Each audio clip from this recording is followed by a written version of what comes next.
This is Democracy Now! I'm Amy Goodman. As Tropical Storm Barry made landfall in Louisiana, with millions of people under flash flood alert, an even more dire climate catastrophe was playing out across South Asia, where ongoing heavy rain and flooding have killed around 100 people, 67 in Nepal, 25 in India, 14 in Bangladesh. Monsoon rains displacing 1 million people, including thousands of Rohingya Muslim refugees in southern Bangladesh's Cox's Bazar, the largest refugee camp in the world. The flooding has also destroyed crops across the region. This is Mohammed Feroz Khan, an Indian farmer in Uttar Pradesh. The rainfall has also been extreme, 70 to 72 hours of continuous rain. The water level kept increasing and slowly submerged the farmlands. Nearly all of the crops have been destroyed. Monsoon season regularly pummels South Asia with deadly rains. Flooding killed more than 1,000 people in 2017, but this year's flooding has been even worse, is likely fueled by global warming, which has led to more extreme weather in the region. Scientists warn the risk of deadly floods is not over. Here in the United States, New Orleans residents managed to avoid the worst of Tropical Storm Barry, but 11 million remain on flash flood warning after the storm slowly made its way through Louisiana, making its way to Arkansas. President Trump declared a state of emergency in Louisiana, where more than 60,000 people remained without power on Sunday. It was well over 100,000. And of course, here in New York, you had this power outage of just a few hours. A city that is so heavily based on fossil fuel in the grid, though it is slowly changing under the city and state's Green New Deal, encouraging buildings, even the skyscrapers, to have solar panels on their roofs. For more, we go to Seattle to speak with Dar Jamal, the independent journalist and author of The End of Ice, Bearing Witness and Finding Meaning in the Path of Climate Disruption. His most recent piece for Truth Out headlined, "Over 1/10 of the global population could lack drinking water by 2030. Dar, welcome back to Democracy Now! Talk about what you think is most important to understand now as we talk about the climate catastrophe that is enveloping us around the world. Well, everything we just heard about what you're reporting with these ice raids and the migrant crisis, the vast majority of these people are climate refugees. So to anyone in this country that thinks this crisis is not just on our doorstep, but we're living with the ramifications of it, that's just one layer of it. We can look around the world and just see right now before our very eyes evidence of how deep in this crisis we already are. It's not a future tense thing anymore. We are in it, and it is going to grow worse. But even right now, we saw regionally high temperature records across the Arctic for May. June was a record hot June for Alaska. July 4th, Anchorage saw 90 degrees. We're seeing feedback loops up there already kicked in, things like the tundra and the permafrost. The tundra specifically already becoming a net producer of carbon rather than a carbon sink. If we look down to the Antarctic, sea ice there is melting at record rates. 2014, according to a recent study, was a record high year of sea ice extent in Antarctica, the ice continent. In 3 years, by 2017, sea ice had reduced to its lowest level ever recorded, losing in that short 3-year period area of ice larger than the size of the country of Mexico. You were talking about the flooding in Asia. In addition to all the deaths you mentioned, in June in Mumbai, in one 48-hour period, they received their average monthly rainfall in just one 48-hour period. These things are happening right in front of us, and I think that's a very important part of this discussion that people need to understand and take in. I want to turn to an interview last month Vice President Pence did, repeatedly refusing to say the climate crisis is a threat to the United States. He was interviewed by CNN's Jake Tapper. Do you think human-induced climate emergency is a threat to the United States? Well, what I will tell you is that we'll always follow the science on that in this administration. The science says it is. But what we won't do, and the Clean Power Plan was all about that, was hamstringing energy in this country, raising the costs of utility rates for working families across this country. But is it a threat? While other nations like China and India do absolutely nothing or make illusory promises decades down the road to deal with it.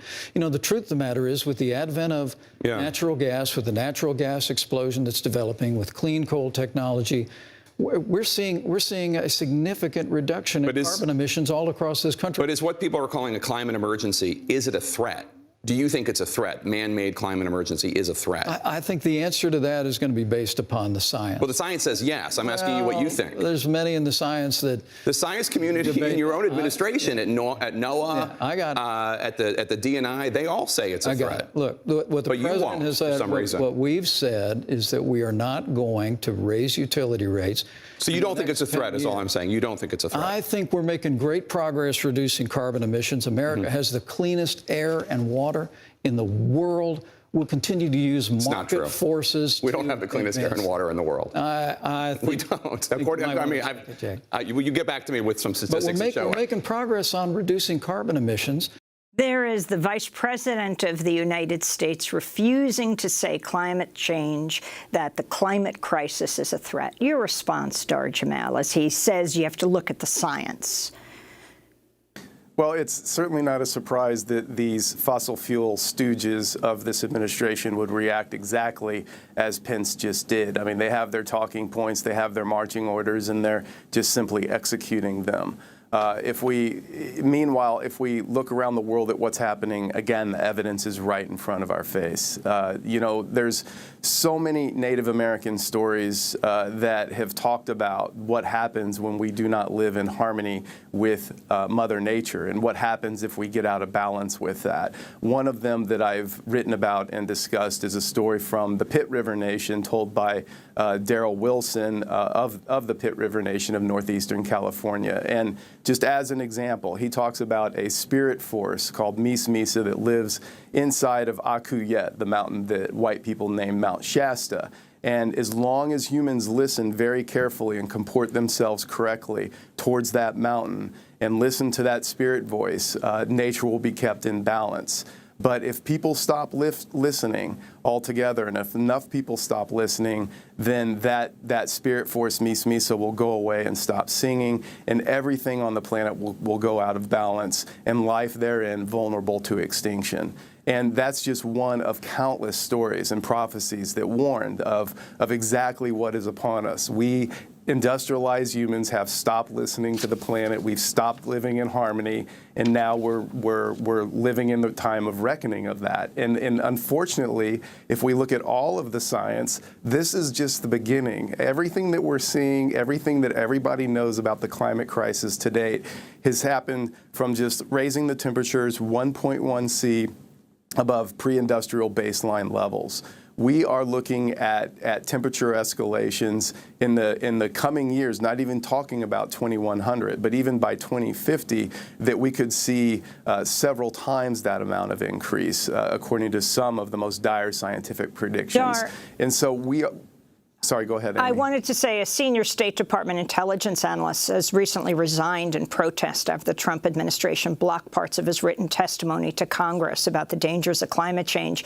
In June, analyst Rod Schoonover was permitted to appear before the House Intelligence Committee to testify about the national security risk posed by global warming, but the White House barred him from submitting peer-reviewed scientific journal articles and intelligence reports as evidence to back his claims. Part of his censored testimony to Congress read, quote, "Absent extensive mitigating factors or events, we see few plausible future scenarios where significant, possibly catastrophic harm does not arise from the compounded effects of climate change." Catastrophic harm. But he wasn't allowed to say this to Congress.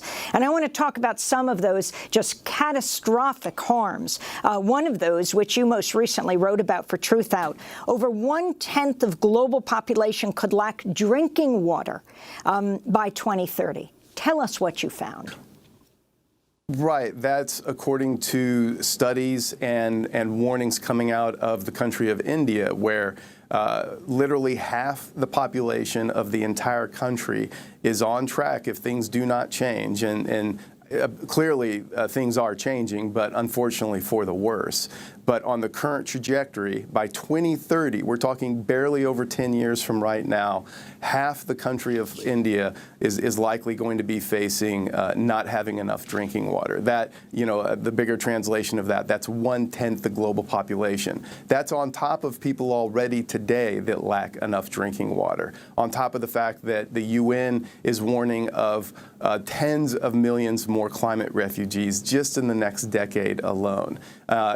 We talk about these catastrophic effects. One of these is children in cages. It's what the whole first half of the show was just on. I mean, these changes are right in front of our face. And so when the Trump administration talks about, we're going to use our scientists and we're going to rely on science, well, this is a fossil fuel lobby talking point that they're following. If we look at all of the other science around the world, and even save the science, if we just use our own eyes and look at these events unfolding right in front of us, it's very, very clear.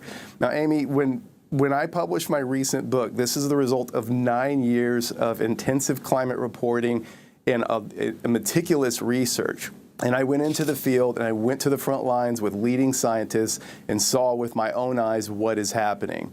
And everything that I found is right there. And I didn't even know how right that I had it. And what we're seeing playing out in front of us, though, now is so accelerated and so much faster than I thought, even when the book came out, that I am shaking my head on a daily basis as I write these ongoing climate dispatches. And so it is a situation where this is likely my last journalism book, because on this crisis, the evidence is in front of us. We keep reporting the same stories over and over. We just keep adjusting the numbers upwards. And like we always used to hear when we were reporting from Iraq about how bad things were becoming there, today is better than tomorrow, and that certainly applies to the climate crisis. June was the hottest June ever recorded on the planet. The last 5 years are the hottest 5 years in history. This is the trajectory that we're on, and these numbers are only going to continue to increase. And then talk about who it affects. A UN expert has warned we're on track for climate apartheid, where wealthy people can pay their way out of the consequences of climate devastation, while others will face hunger, conflict, mass displacement. The new report is by Philip Alston, the UN Special Rapporteur on Extreme Poverty and Human Rights, concluding the UN and the larger human rights community has been complacent in the planet's impending disaster, and that even if current global emissions targets are met, millions will be impoverished. Poorer nations expecting to bear at least 75% of the costs of climate change, even as the poorer half of the world's population generates just 10% of global emissions. Dar.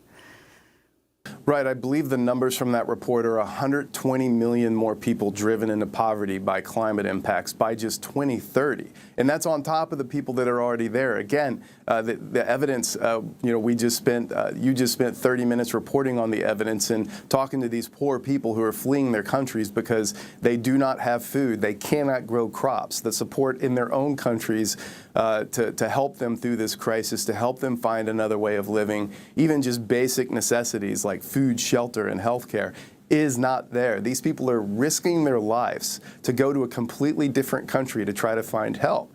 And think about it. Here in the U.S., so many of us live in this bubble where we, at least for now, have enough food and water and something like health care if we're lucky. How bad would things have to get for each one of us to leave everything that we know and love, places where we've spent large parts of our lives, and go to a completely new foreign country, especially one that we know hates us and rejects us, and the government is demonizing us and going to great lengths to keep us out. And if we manage to get in, is going to terrorize us and kick us out. That's how bad it is for people living in poverty already. Well, Dar Jamel, we want to thank you for being with us. We're going to go with you to part 2, and we'll post online at democracynow.org. Dar Jamel's new book, The End of Ice, Bearing Witness and Finding Meaning in the Path of Climate Disruption. We'll link to your piece. Over 1/10 of the global population could face drinking water lack by 2030.